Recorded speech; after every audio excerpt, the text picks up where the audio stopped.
ওয়াসসালাতু ওয়াসসালামু আলা ইবাদিহিল্লাযীনা ইসতাফা, আম্মা বা'দ।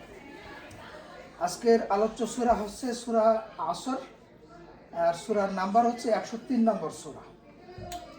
তা আমি প্রথমে জাস্ট আলোচনাটা পেশ করি, এরপরে আমরা সম্মিলিতভাবে সূরাটা শেখার চেষ্টা করব ইনশাআল্লাহ।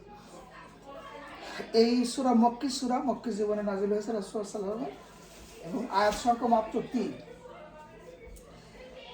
সব রকম মন্দ বা পাপ কিংবা পাপীদের পরিণাম এবং পুণ্যবান বা নেককারদের সুফল বা সফলতার কথা বলা হয়েছে এই সূরায়। মন্দ বা পাপ কিংবা পাপীদের পরিণাম এবং নেককারদের পুরস্কার, এই মূলত মূল বিষয় এই সূরা। নাজিলের কারণ হচ্ছে যে জাহিলিয়াতের যুগে, অজ্ঞতার যুগে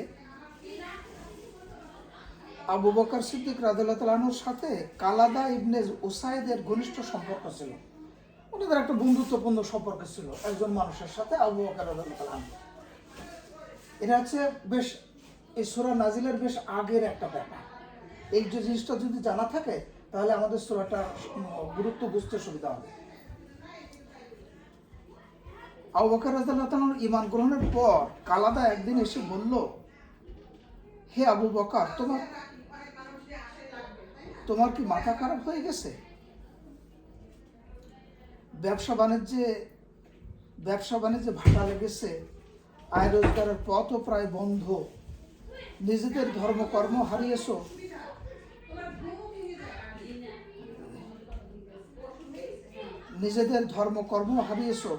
দুনিয়াও হারিয়েছো। তুমি এখন উভয় দিক দিয়ে পুরো লোকসানে পড়েছো।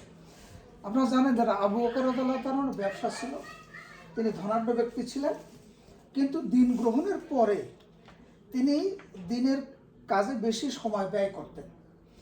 এখন যারা দুনিয়াবি জিনিস নিয়েই শুধু ব্যস্ত, ঈমান যারা আনে নাই, তারা দেখে যে তো সব দিক থেকে লোকসানে পড়ে গেছে, ব্যবসায় মন নাই, দুনিয়াবি কাজে মন নাই, সুতরাং সে ক্ষতিগ্রস্ত। তারা তাদের দৃষ্টিকোণ থেকে এইটাকে ক্ষতি হিসেবে দেখছে। আচ্ছা, আবু বকর রাদিয়াল্লাহু আনহু বললেন, হে নির্বোধ, যে ব্যক্তি আল্লাহ এবং তার রাসূল সাল্লাল্লাহু আলাইহি ওয়াসাল্লামের গোলাম হয়ে যায় সে কখনো লোকসানে নিপতিত হয় না, তার কোনো লোকসান হয় না। যে ব্যক্তি আল্লাহ এবং তার রাসূলের গোলাম হয়, আজ্ঞা পালনকারী হয়, আল্লাহ যা বলেছেন সেটা মানে, রাসূলুল্লাহ সাল্লাল্লাহু আলাইহি ওয়াসাল্লাম যা দেখিয়ে দিচ্ছেন সেটা পালন করে, সেই ব্যক্তির জীবনে কোনো লোকসান নাই। আচ্ছা, যারা পরকাল সম্পর্কে কোনো চিন্তা ভাবনা করে না তারাই আসলে ক্ষতিগ্রস্ত, তারাই লোকসানে পতিত। যারা কেবল জাগতিক উন্নতির জন্য সদা চিন্তা ভাবনা থাকে, ব্যস্ত থাকে। একটা জিনিস আমাদেরকে বুঝতে হবে যে ইসলাম কিন্তু জগৎকে ত্যাগ করতে বলে না। এই জগতে আসছে জগৎ পালন করার জন্যই। আল্লাহ আমাদেরকে দিয়েছেন এই দুনিয়ার জীবন উপভোগ করার জন্য, কিন্তু দুনিয়ার জীবনটাকে উপভোগ করতে হবে আল্লাহ যেভাবে বলছেন, রাসূল সাল্লাল্লাহু আলাইহি ওয়াসাল্লাম যেভাবে দেখিয়ে দিয়েছে সেইভাবে। খুব অল্প জিনিসই আমাদের জন্য নিষিদ্ধ, অধিকাংশ জিনিসই কিন্তু হালাল। সো এখন আবু বকর রাদিয়াল্লাহু তাআলার কথার সত্যতা প্রমাণ এই ঘটনাকে উপলক্ষ করে এই সূরাটা অবতীর্ণ হয়। এখন সূরাটা আমি পড়ি এবং অর্থ। আউযু বিল্লাহি মিনাশ শাইতানির রাজিম, বিসমিল্লাহির রহমানির রহিম। ওয়াল আসর ইন্নাল ইনসানা লাফি খুসর ইল্লাল্লাযীনা আমানু ওয়া আমিলুস সলিহাত ওয়া তাওয়াসাউ বিল হাক্কি ওয়া তাওয়াসাউ বিস সবর। এই হচ্ছে 3টা আয়াত। ওয়াল আসর, কালের শপথ, বহমান সময়ের শপথ, প্রবাহমান, দ্য টাইম, প্রবাহমান যে সময়, সেই কালের শপথ নিয়ে আল্লাহ তাআলা বলছেন যে নিশ্চয় মানুষ নিশ্চিত ক্ষতির ভিতরে রয়েছে। All human being are at loss, তারা ছাড়া, ইল্লাল্লাযীনা আমানু, যারা বিশ্বাস করেছে, ভালো কাজে রত থেকেছে এবং একে অপরকে সত্যের উপদেশ দিয়েছে, একে অপরকে ধৈর্যের উপদেশ দিয়েছে। এই 4টা কাজ যারা করে, এই 4টা গুণ যাদের মধ্যে আছে, তারা ছাড়া পৃথিবীর সবাই ক্ষতির মধ্যে নিমজ্জিত। আমার একটু বলেন এই 4টা কাজ কি? জি, আবার বলি। ওয়াল আসর, আসর হচ্ছে ধরেন ডিক্লাইনিং টাইম, আসর টাইম ফ্রম লাইক আমরা বলি না আসরের সময় হয়ে গেছে বিকালবেলা, অর্থাৎ যে সময়টা আসলে দ্রুত দ্রুত পার হয়ে যাচ্ছে এমন একটা সময় আসর বা কাল। এই কালের শপথ নিয়ে আল্লাহ তাআলা বলছেন আসলে কাল, এই যে আমরা যখন আসছি তখন কিন্তু অনেকেই আমরা যখন আজকে বিকেলও দেখেছি, সেই বিকেল কিন্তু এখন আর নেই, রাতে পরিণত হয়েছে। রাত কিন্তু গভীরতার দিকে যাচ্ছে, এক সময় সকাল হবে, আবার সেই সকালটা দুপুর হবে। সময়টা কিন্তু স্থায়ী থাকছে না, অলওয়েজ প্রবাহমানতা আছে সময়ের। তো সময়ের শপথ নিয়ে আল্লাহ তাআলা বলছেন যে ইন্নাল ইনসানা, ইন্না নিঃসন্দেহে, ইনসান মানুষ, লাফি খসরে। আল্লাহ তাআলা শুধু বলেন না ফি খসরে, ফি মানে ভিতরে, এই যে পানিটা গ্লাসের বোতলের মধ্যে, এটা হচ্ছে ফি। আর যদি শুধু লাম জবর দেওয়া হয় তাহলে সেটা মানে হবে অবশ্যই। আর যদি দেওয়া হয় লাম আলিফ জবর একটু টান, তাহলে হবে লা, এটা মানে না। আমরা যখন পড়ি তখন যদি বলি যে ইন্নাল ইনসানা লাফি খসর, তাহলে ওই শব্দ চেঞ্জ হয়ে গেল, ভুল হয়ে গেল, বুঝছেন? এই জন্য উচ্চারণ আরবি যখন আমরা কোরআন শিখব, উচ্চারণগুলো খুবই খুবই গুরুত্বপূর্ণ। ইন্না এটা একটু গুণ হবে, ইন্নাল ইনসানা লাফি, লাফি বলা যাবে না লাফি, তাহলে অর্থ হয়ে যাবে যে ক্ষতির মধ্যে নাই। লাফি খসর, খসর হচ্ছে আপনার ক্ষতি, লস। ইল্লা আল্লাযীনা আমানু, তারা ছাড়া যারা ঈমান গ্রহণ করেছে, আল্লাহ যে নাজিল করেছেন যে কোরআন, রাসূলুল্লাহ সাল্লাল্লাহু আলাইহি ওয়াসাল্লাম যে ইসলাম বুঝিয়েছেন সেটা, এটার উপরে যারা ঈমান আনছে তারা ছাড়া, এবং ঈমান আনার অব্যবহিত পরেই তারা এই কাজগুলো করে। প্রথম কাজ হচ্ছে আমল ওয়া আমিলুস সালিহা। আমলে সালেহ হচ্ছে আল্লাহ কোরআনে যা বলছেন, রাসূলুল্লাহ সাল্লাল্লাহু আলাইহি ওয়াসাল্লাম যা দেখিয়ে দিয়েছেন, ওটা হচ্ছে আমলে সালেহ। সোজা সংজ্ঞা বলে রাখেন। ওয়াতাওয়াসাউ, এবং তারা একে অপরকে দেয় বিল হক, উপদেশটা দেয় একে অপরকে, শুধু সত্যের উপদেশ দেয়।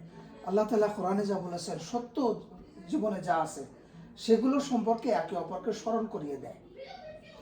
ওয়াতাওয়াসাউ বিস সবর, এই এবং এই সত্য পালনের ক্ষেত্রে যত রকম মানুষের ডিফিকাল্টি আসে জীবনে, এই সত্য পালনের জন্য মানুষ যে বৈরিতার সম্মুখীন হয়, এই বৈরিতার সম্মুখীন হওয়ার ফলে একে অপরকে ধৈর্যের উপদেশের মাধ্যমে এই দিনকে তারা বুঝতে চেষ্টা করে, এই দিনের আলোকে তারা তাদের জীবনকে সাজানোর চেষ্টায় ব্যস্ত থাকে, রত থাকে।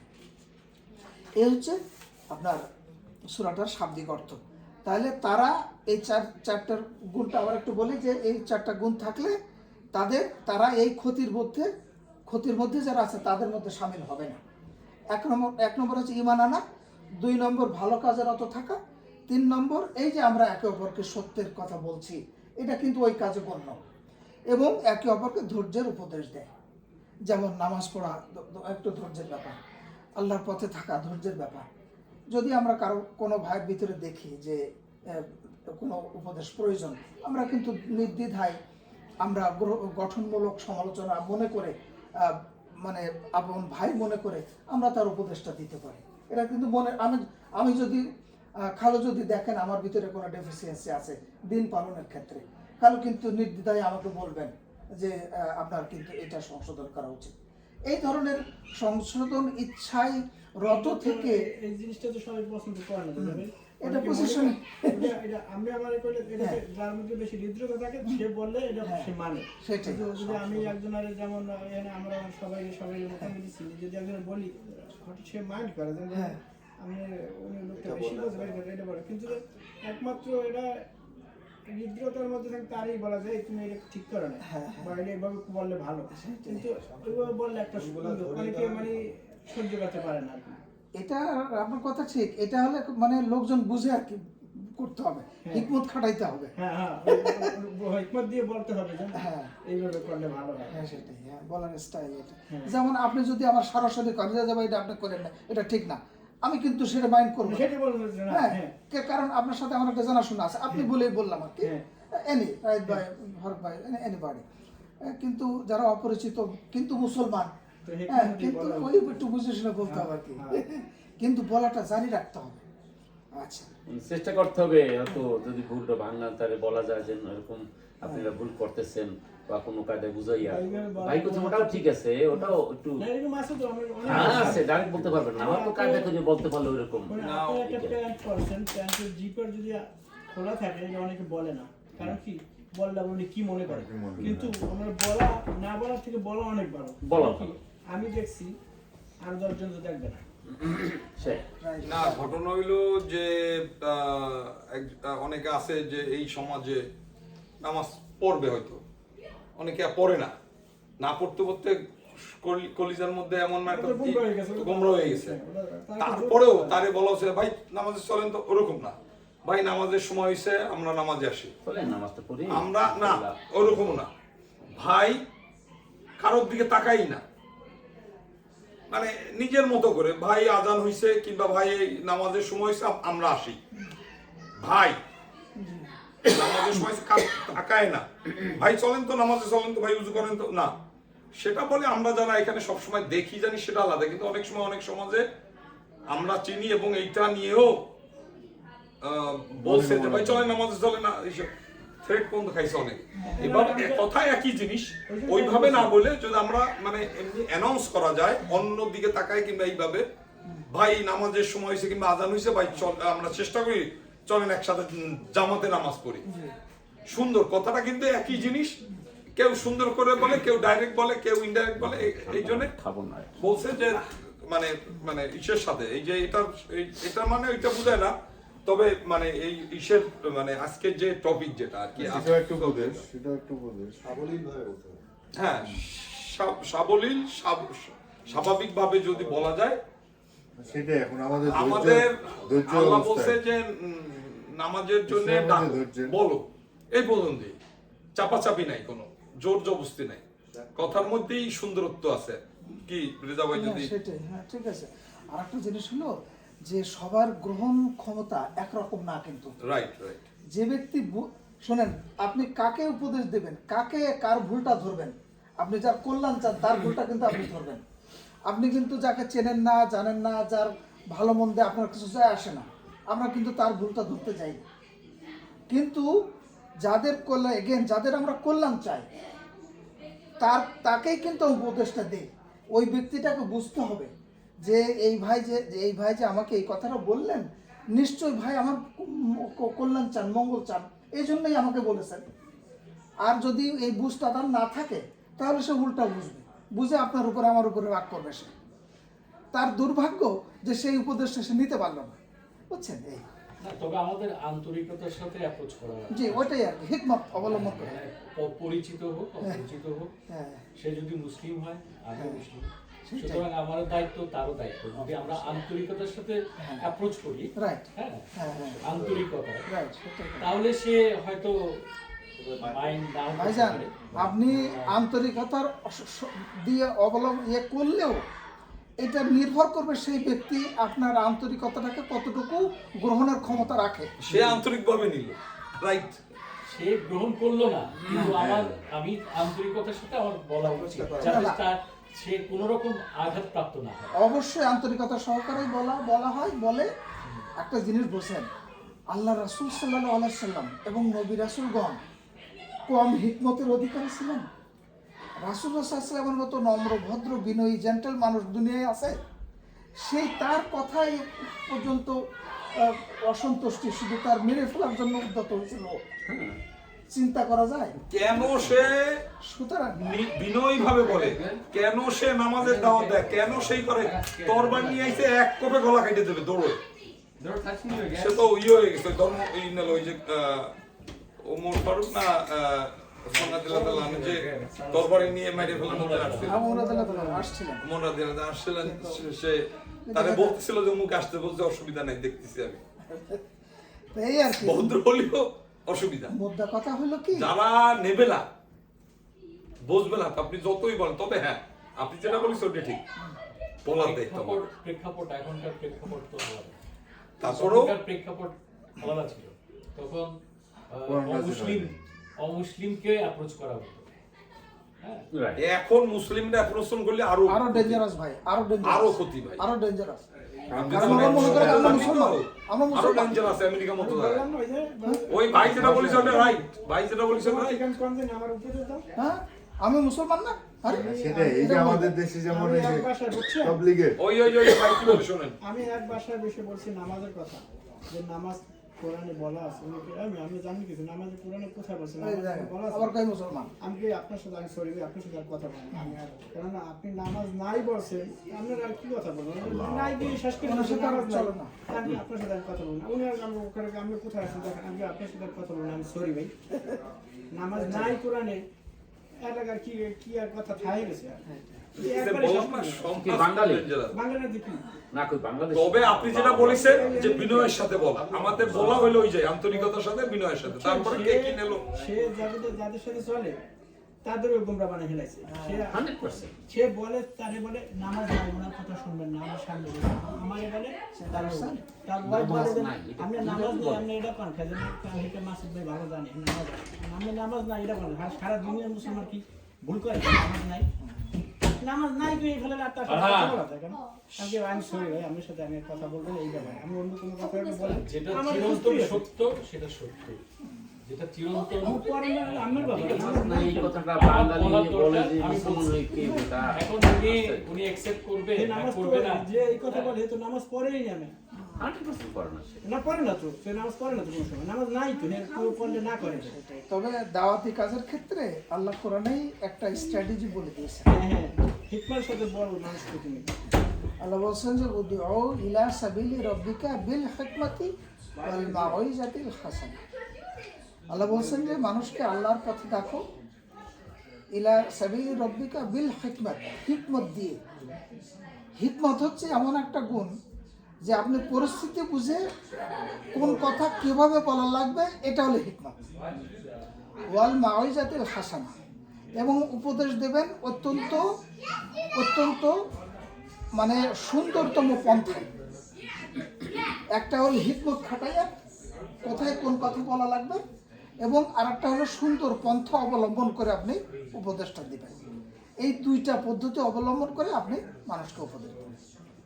তারপরে আমি ওনার বলছিলাম ভাই আমার একটা অনুরোধ করি, আপনি মনে হয় নামাজ পড়েন না, আর কোরআনে যে নামাজ নাই এই কথা বললেন না, আপনি কোথাও বললেন না, আপনি নিজের মধ্যে রাখেন, অন্য কোথাও বললেন না এটা যে নাই। কারণ কি আপনি খালি খালি মানুষের ভ্রান্তিতে ডুবে গেছেন যে নামাজ পড়ে তার আপনি তো পড়েন না ভালো, কিন্তু আপনি কারোর বললেন না। ভাগ্য বলো যে আমার সামনে পড়ছে, আমার সামনে বললে আমি বলতাম যে এই কথা অন্য কোনো সমাজ হলে পিটান খেয়ে ভাই সূরা বাকারা 1 থেকে 4 নম্বর আয়াতের মধ্যেই আছে নামাজের কথা, বেশি দূরে যাওয়া লাগবে না। আমি তো এই কই নামাজ নাই খাই, নামাজের কথা বাকারার 1 থেকে 4 নম্বরের আয়াতের মধ্যেই আছে, দূরে যাওয়ার দরকার অনেক নেই। জায়গায় আছে যে সূর্য ওঠার আগে নামাজ পড়ো, সূর্য ডোবার আগে নামাজ পড়ো, এগুলো আছে কোরআনে। তাহলে নাই নামাজ ওইগুলো তো মানে ইয়ে হয়ে গেছে গুমরা, সেটাই। তাদের আচ্ছা, সাথে তাহলে তর্কে আমরা না যাই।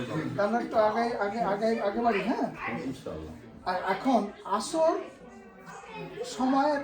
আসরের অর্থ হলো কাল বা সময় বা মহাকাল, জীবনকাল, যাতে মানুষ ন্যায় অন্যায় কাজ করে চলে।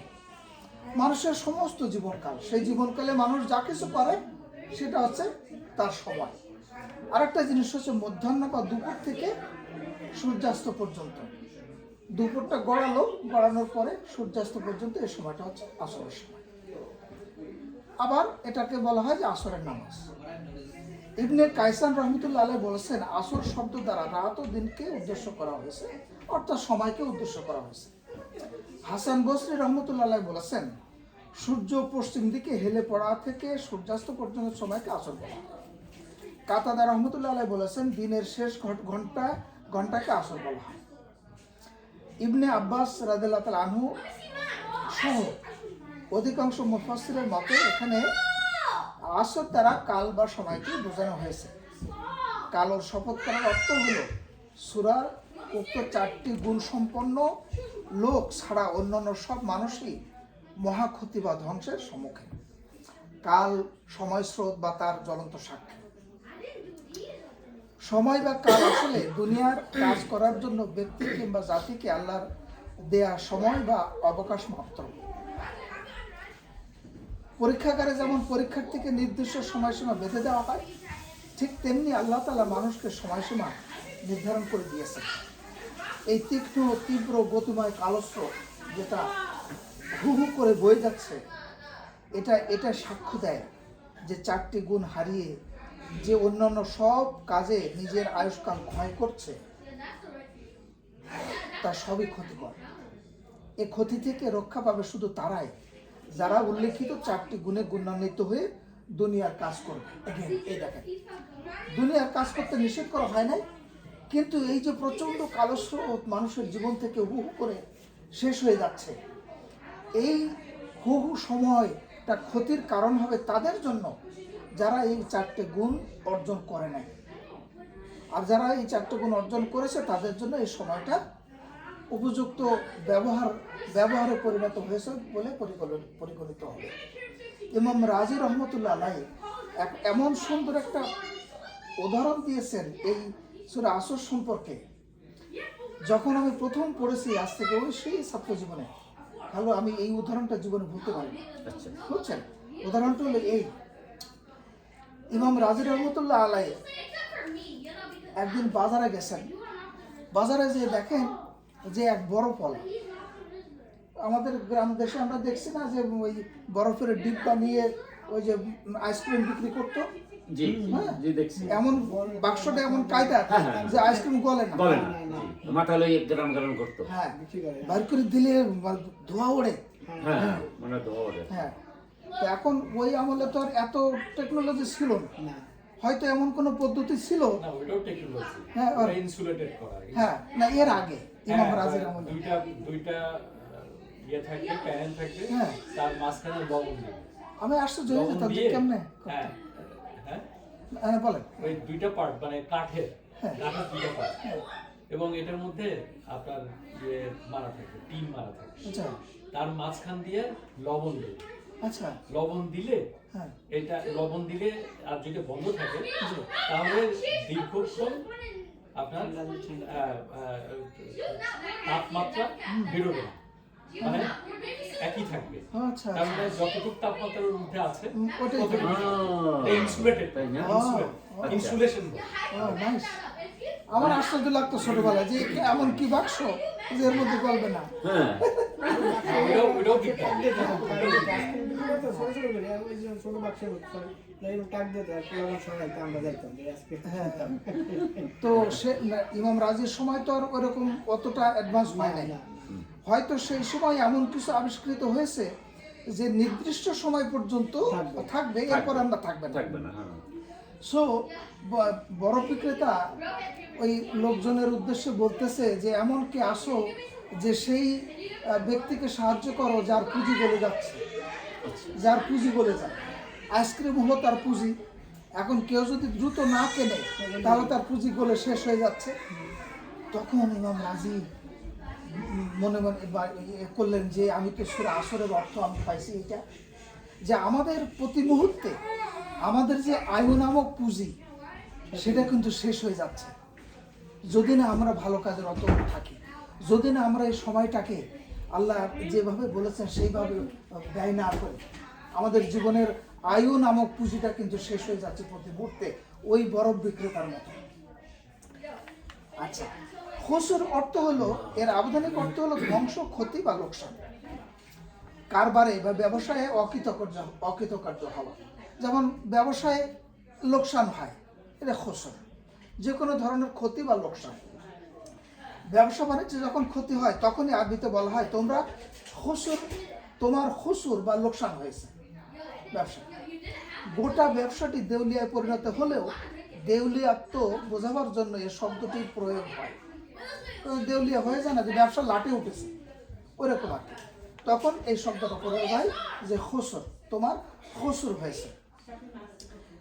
আচ্ছা, এটা হচ্ছে মুনাফার বিপরীত শব্দ, লাভ ক্ষতি, লাভের বিপরীত শব্দ। কোরআনে যত স্থানে এ শব্দের ব্যবহার হয়েছে তা ফালাহ শব্দের বিপরীত অর্থে, মানে হাইয়া আলাস সালাহ, হাইয়া আলাল ফালাহ, নামাজের দিকে এসো, লাভের দিকে এসো, কল্যাণের দিকে আসো। নামাজ পড়লে এই যে আজান, ওই ব্যাটার করে যে আজানের নিয়ে, আজানের মধ্যে কি কয় এই মতন আমার হ্যাঁ? কল্যাণের দিকে- হাইয়া আলাস সালাহ, যে সালাতে আসবে নামাজ পড়বে সে যেন কল্যাণের দিকে আসলো, লাভের দিকে আসলো। হাইয়া আলাল ফালাহ। আচ্ছা, ফালাহ শব্দের অর্থ হতো কল্যাণ বা সাফল্য। বস্তুত আল কোরআন ফালাহ ও খুসরন শব্দ দুটো তার উভয় জগতের কল্যাণ ও ক্ষতি এবং লাভ লোকসান অর্থে ব্যবহৃত হয়েছে। আচ্ছা, এখন 4টি গুণ ও বৈশিষ্ট্য। আমি কি বেশি সময় নিয়ে নিচ্ছি নাকি? না না না এখানে আর কয়েকটা পাতা আছে। না না আলহামদুলিল্লাহ একদম আজকে তো ধর্মেরই আলোচনা, আজকে যারা শুধু আসছে ধর্মীয় আলোচনা এখানে। এখানে আজকে সময় তো একটু নিবেন। পরে আর 4টে পয়েন্টে আরো একটু ক্লিয়ার হবে। জি জি জি। এরপরে আপনারা নিজের পক্ষ থেকে যদি এই সূরা সম্পর্কে কেউ বলতে চান অবশ্যই, আমি জাস্ট একটু ধরাই দিচ্ছি জিনিসটা, এই আর কি। শিওর। কনফার্ম। আচ্ছা, খুসুর বা ক্ষতি থেকে নিষ্কৃতি এবং সাফল্য লাভের জন্য বর্ণিত 4টে গুণ এবং বৈশিষ্ট্য। নাম্বার 1 হচ্ছে ঈমান। ঈমান হলো ইহকাল ও পরকালের মুক্তি লাভের প্রধান শর্ত। আমরা ভালো করে জেনে রাখি, ঈমানটা হলো নাম্বার 1-এর মতো। আপনি যত জিরো নামক কর্ম আমরা করে যাই না কেন, ঈমানটা আমাদের থাকতেই হবে জিরো আগে, তাহলে সেই কর্মগুলোর মূল্য হবে। মূল্য। ঈমান ছাড়া যত ভালো কল্যাণজনক কাজ করা হোক না কেন তা আল্লাহ তাআলার কাছে গ্রহণীয় হবে না। এটা নিয়ে অনেকে প্রশ্ন করে থাকে, কিন্তু দেখেন প্রশ্ন তো আমরা করতে পারি, কিন্তু আল্লাহ তাআলা হলেন স্রষ্টা, তিনি নির্ধারিত করে দিয়েছেন। তার সাথে তো আমরা তর্ক করে তার এই তর্কটাকে তো খণ্ডানো যাবে না। আপনি যদি একটা ব্যবসার মালিক হন বা আপনি যদি একটা প্রতিষ্ঠানের প্রধান হন, ম্যানেজার হন বা দায়িত্বশীল ব্যক্তি হন, আপনি কিন্তু এমপ্লয়িকে বলবেন কি করতে হয়। আপনি কিন্তু মালিক হিসেবে তাদেরকে কর্ম ভাগ করে দেবেন। তারা প্রশ্ন করতে পারে, ultimately they have to avoid by what you are saying to them. তাই না? হলো হ্যাঁ আপনি বুঝেন আপনার ব্যবসার লাভ ক্ষতি কেমন হবে।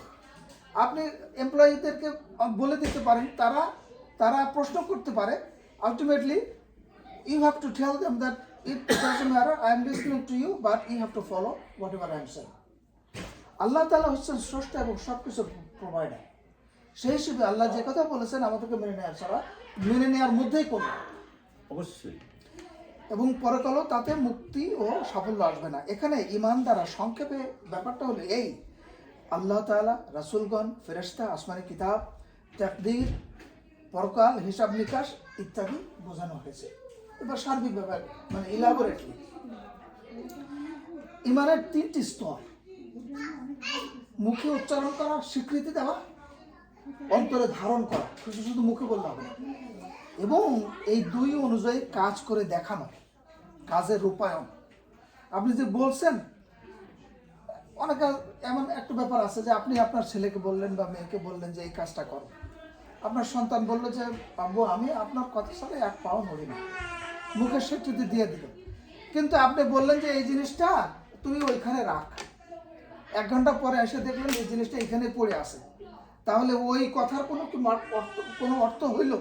জি না। ওই কথাটা এখন অর্থহীন কথাবার্তা। ঠিক তেমনি যে মুখে উচ্চারণ করা, এরপরে অন্তরে সেটা অ্যাকচুয়ালি অন্তর দিয়ে ধারণ করার জিনিসটা, এবং কাজে রূপায়িত করা। নেক আমল হচ্ছে সৎ কাজ, ভালো কাজ, পুণ্যকর্ম। উই অল নো দ্যাট আমলে সালেহ বা ভালো কর্মকে আল্লাহ তাআলা মুক্তির দ্বিতীয় শর্ত হিসেবে নির্ধারণ করেছেন ঈমান আনার পরে। কেননা ঈমানের বিশ্বাস আনয়নের, বিশ্বাসকে মনে প্রাণে মেনে নেবার, গেঁথে নেয়ার পরিচয় দেয় আমল বা বিশ্বাস অনুযায়ী তার কর্মের পরিণতকরণ। কর্মে যখন পরিণত হবে আপনার স্বীকৃতি দানটা, তখনই এটা আপনার যে বিশ্বাসটা কর্মে রূপায়িত হলো বলে গণ্য হলো। বীজ ও চারার সঙ্গে বৃক্ষের যে সম্পর্ক, ঈমান এবং নেক আমলের মধ্যে সেই সম্পর্ক। আপনি একটা বীজ মাটিতে রোপণ করলেন, পানি দিলেন, সার দিলেন, আর বীজটা যদি উদ্গম না হয়, চারাটা না বের হয়, তাহলে কিন্তু সে তার বীজের বৈশিষ্ট্য কিন্তু ধারণ করলো না। বীজের কাজ কি? একটা চারা উদ্গম করা, বৃক্ষের প্রাথমিক যে অবস্থাটা সেটা অন্তত শুরু করে দেওয়া, কিন্তু তার চারাই হলো না, তাহলে তো বীজ বলে গণ্য হলো না, ওটা নষ্ট বীজ। এজন্য যে ব্যক্তি ঈমানের কথা স্বীকৃতি দেয়, কাজে পরিণত করে না, ওটা নষ্ট ইমান, আসলে ইমানই না এর। আচ্ছা, বীজ দ্বারা যদি চারা না গজায়, বুঝতে হবে চারা জন্মদানের জন্য, অঙ্কুর উদ্গমের জন্য কোনো গুণ বৈশিষ্ট্য ওই বীজের ভিতরে নাই। না, রাইট। অতএব কারো ইমানের ফলশ্রুতি রূপে নেকামল তার জীবনে প্রতিফলিত না হলে বুঝতে হবে যে তার ইমান প্রশ্নবিদ্ধ। একটু আমি এই নেকামল সম্পর্কে এই মানে আপনি একটু যদি একটু 2-3টা দিতেন আর কি। নেকামল বলতে কি বোঝায় আর কি? ওকে, আর আমি আর একটু পরে আসতেছি তাহলে এটা। আচ্ছা, পরে বলেন, অসুবিধা নেই। আমার সলে এই যে এখানে আসতেছে আপনার কথা, সব রকম ভালো কাজ বা নেক কাজের মধ্যে সামিল আমলে সলে। যেটা দেখেন, আল্লাহ তাআলা তো আমাদেরকে বিবেক বুদ্ধি দিয়েছেন। একটা জিনিস হলো যে অন্যান্য প্রাণী কিন্তু খায় দায়, তারপরে তাদেরও জীবন উপভোগের একটা পদ্ধতি আছে, কিন্তু মানুষ এবং অন্য প্রাণীর ভিতরে পার্থক্য করে হলো এটা ভালো মন্দের জ্ঞান বোধ। এটা হচ্ছে মানুষ উন্নত প্রাণী হিসেবে মানুষের এটা এক্সট্রা দান আল্লাহর পক্ষ থেকে। এবং কোরআনে আল্লাহ বলছেন যে মানুষকে আমি ইলহাম করেছি যে ভালো কোনটা মন্দ কোনটা। মিথ্যা বলা যে মন্দ এটা কিন্তু বাচ্চা বোঝে, চুরি করা যে খারাপ এটা কিন্তু সবাই বোঝে। এটা হচ্ছে আমভাবে ভালো কাজের উদাহরণ। এই যদি কেউ কোরআন অনুযায়ী কাজ করে এবং রাসূল সাল্লাল্লাহু আলাইহি ওয়াসাল্লাম যে পদ্ধতি অবলম্বন করে গেছেন সেই অনুযায়ী কাজ করে, তাহলে মানুষের যে সার্বিক কল্যাণ এবং সার্বিক আমল ভালো কাজের সর্বোৎকৃষ্ট এবং পূর্ণাঙ্গ রূপ পায় যখন একজন মানুষ কোরআন এবং হাদিস মেনে তার জীবনটাকে পরিচালিত করে। আচ্ছা, সলে হলো সব রকম ভালো কাজ বা নেক কাজের শামিল। কোরআনের কথা অনুযায়ী যে কোনো আমলই আমলে সলে। ওকে, কথা হচ্ছে কোরআনের কথা অনুযায়ী কোনো আমলই আমলে সলে নয় যদি তার মূলে ঈমান বর্তমান না থাকে এবং তা শরীয়ত অনুযায়ী সম্পাদিত না হয়। কথাটা কিন্তু একই চলে আসছে।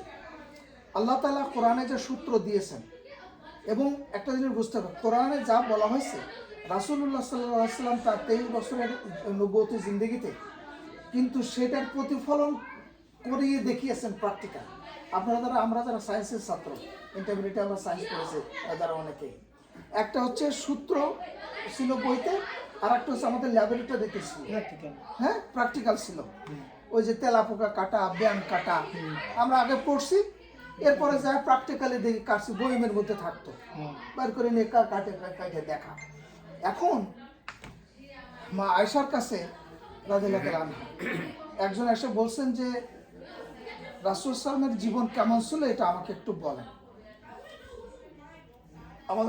আমাদের মা আয়েশা রাদিয়াল্লাহু তাআলা আনহা বলছেন যে কেন, তুমি কি কোরআন পড়ো নাই? অর্থাৎ যদি আমরা কোরআন পড়ি, পৃথিবীতে একমাত্র গ্রন্থ যে গ্রন্থের সূত্র এবং এই সূত্র অনুযায়ী প্র্যাকটিক্যালি ব্যবহার করে দেখিয়ে দেওয়া হয়েছে, একমাত্র গ্রন্থ। এখন যে সূত্র আল্লাহ তাআলা কোরআনের মধ্যে দিয়েছেন এবং রাসূল সাল্লাল্লাহু আলাইহি ওয়াসাল্লাম বাস্তবায়ন করে দেখিয়ে দিয়েছেন, সেটা আমরা সামনে রেখে আমরা যদি আমাদের কর্মকাণ্ড করি, আমাদের সারা জীবন আমাদের নেক আমলে পরিপূর্ণ হবে। একটা কাজই চাইছে নবী করিম সাল্লাল্লাহু আলাইহি ওয়াসাল্লামের চরিত্র যদি তুমি দেখো, এটা মনে করো কোরআনে হ্যাঁ, কোরআনে প্রতিফলন প্রতিবিম্ব। রাসূলুল্লাহ দেখলে এই যে একটা কোরআনের প্রতিবিম্ব সব বিষয়টা, সেটাই কথা। সেটা অন্য কোরআন ছাড়া কিছুই করে না তার জীবনে, যেটা নাজিল হয়েছে সেটাই ব্যবহার করে দেখিয়েছেন, এই হচ্ছে মূল কথা। আচ্ছা, একে অপরকে সত্যের উপদেশ দান, 3 নম্বর ইয়েতে আসছে। হাক অর্থাৎ এর আবেদনিক অর্থ হলো সত্য, অধিকাংশ, অধিকার। হক বলে না যে অমুকের হক দেওয়া উচিত, অর্থাৎ তার যে সত্য, তার যে অধিকার, এটা দেওয়া দরকার। কারো হক মেরে খাওয়া ঠিক না, আমরা বলি না এরকম। এটা এই ওই যখন ওই ক্ষেত্রে হক শব্দ ব্যবহৃত হবে, ওর অর্থ হবে অধিকার মেরে খাওয়া ঠিক না, এরকম বলি না আমরা। আচ্ছা, এই আয়াতে সম্ভবত মানুষের অধিকার ও সত্য সংরক্ষণে এবং তা পূরণ বা আদায় কারণেরই পারস্পরিক উপদেশের কথা বলা হয়েছে। অর্থাৎ আমাদের চলার পথে সম্পর্কের তারতম্য আছে না, ভাই বোনের সম্পর্ক, মা বাবা সন্তানের সম্পর্ক, এরপরে আস্তে আস্তে তো দূরে যায়। এবং এই যে সম্পর্কিত আমরা এই আমাদের সমাজে পরিবারে যার যতটুকু সম্পর্কের ভিত্তিতে অধিকার একে অপরের দেওয়া উচিত, সেই অধিকার সম্পর্কে স্মরণ করিয়ে দেওয়া, এটা একটা ব্যাপার হতে পারে। আবার বলছে যে অধিকার ঠিক, নির্ভুল, পূর্ণ, সত্য, ইনসাফ, সুবিচার মোতাবেক বা প্রকৃত অবস্থার অনুরূপ কথা, তা ইমান ও আকিদার কথা হোক কিংবা বৈষয়িক কাজ সম্পর্কিত হোক। আমি আগে পড়ে যাই, পরে আমি বিস্তারিত ব্যাখ্যা যাচ্ছে। আবার অধিকার এমন অধিকার যা যথাযথভাবে আদায় করা মানুষের কর্তব্য। সে হক আল্লাহর হক কি বান্দার হক অথবা নিজেরই অধিকার হোক না কেন, সবই এর মধ্যে গণ্য। মানুষের নিজের হকও সংরক্ষণ করা উচিত। যেমন দেখেন, একটা হাদিসে আছে যে মুমিন কিন্তু কারো উপর অত্যাচারও করে না আর নিজের উপরে কারো অত্যাচার করতেও দেয় না। ইসলাম কিন্তু নিট অ্যান্ড ক্লিন এসব ব্যাপারে।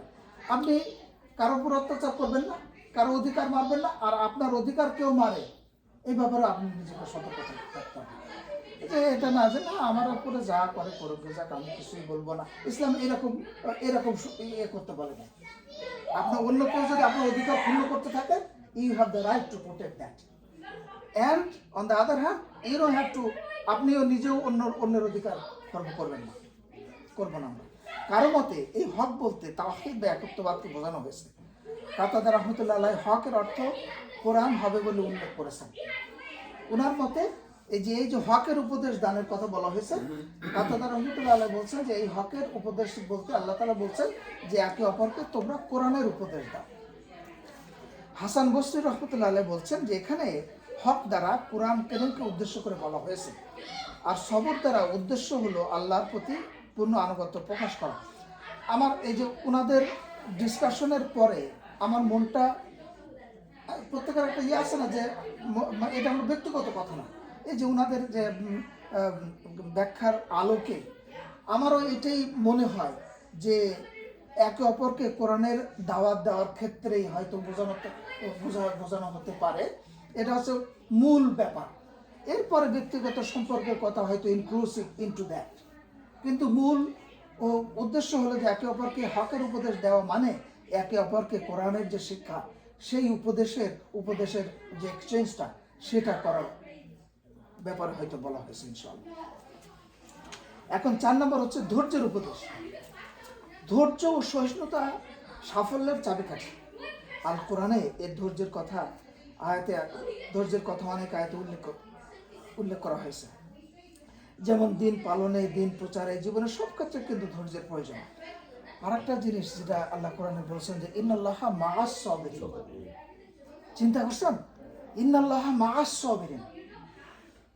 এখানে কিন্তু বলা হয় না যে ইন্নাল্লাহা like whoever is praying, whoever is doing this that. সবর কথাটা উল্লেখ করেছেন আল্লাহ তাআলা। আর একটা ব্যাপার হচ্ছে যে আল্লাহ ধৈর্য ও নামাজের সাথে আল্লাহ সাহায্য চাইতে বলা হয়েছে। আর কোরআনের বাকারার ভিতরে যে তোমরা ধৈর্য এবং নামাজের মাধ্যমে আল্লাহ সাহায্য প্রার্থনা করো। আল্লাহ কিন্তু নামাজ শব্দ পয়লা বলেন না, ধৈর্য শব্দটা পয়লা বলেছেন। আপনি জীবনে যাই কিছু করতে চান না কেন এবং দুনিয়ার কাজই করতে চান না কেন, আপনার ভোর 5টায় কাজ, আপনাকে উঠতে হবে 4টায়, 4:30টায়। আপনার প্রচন্ড ঘুমে আপনি টলছেন, কিন্তু you have to get up. ধৈর্যের প্রয়োজন। Anything you don't like but is happening to your life, you have to be patient. তারপরে anything that's not going to according to what you want, you have to have the patience. So patience is the key thing to be successful in somebody's life. তাবরানী রহমতুল্লাহ আলাইহি ইবনে হিসান রহমতুল্লাহ আলাইহি থেকে বর্ণনা করেন যে রাসূলুল্লাহ সাল্লাল্লাহু আলাইহি ওয়াসাল্লাম সাহাবীদের নিয়ম ছিল, এখানে আমি শেষ করে দিচ্ছি, এরপরে আমরা কম্বাইন্ড যে বলতে চান বলবো, যে তাদের মধ্যে 2 ব্যক্তি কখনো একত্রিত হলে আমার সাথে খালুর দেখা হয়েছে, সে তারা করতো কি যে একে অপরকে এই সূরা আসরটা শোনায় দিতেন এবং সালাম করে তবেই বিচ্ছিন্ন হতেন।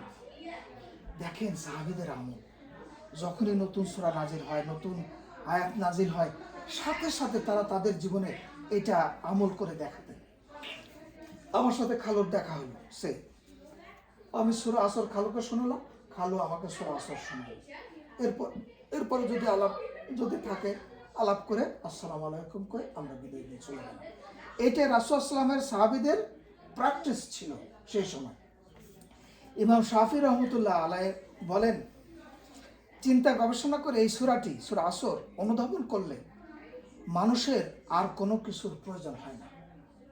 আমরা যদি এই সূরা আসরটা চিন্তা গবেষণা করে সম্পূর্ণরূপে এর অর্থ বুঝে নিজেদের জীবনে পালন করি, তাহলে this Surah is going to B enough for us for the salvation. আমাদের মুক্তির জন্য, আমাদের আল্লাহর সন্তুষ্টি প্রাপ্তির জন্য আলহামদুলিল্লাহ এই সূরাটাই যথেষ্ট হবে। আপনারা অবাক হবেন, এক অমুসলিমের মুখে এই সূরাটা আমি শুনেছিলাম এক ভিডিওতে। অমুসলিম কিন্তু একটা মহিলা, সেই মহিলা এই সূরাটা পড়ে এবং সেটা রিসাইট করে অর্থ বলতেছে, এবং সে নিজে বলতেছে যে এই সূরাটার মাধ্যমে আমি ধৈর্য পেয়েছি, আমি আমার শান্তি পেয়েছি এই সূরাটার মাধ্যমে। কোরআন এমন একটা গ্রন্থ যে শুধুমাত্র মুসলমানরাই এটা থেকে উপকৃত হবে তা না। এই গ্রন্থ পৃথিবীর সমস্ত মানুষের জন্য, আল্লাহ তাআলা সবাইকে সৃষ্টি করেছে। সুতরাং এই কোরআনটা সবার জন্যই, স্তর ভেদে কে কিভাবে এই কোরআনটাকে নিচ্ছে।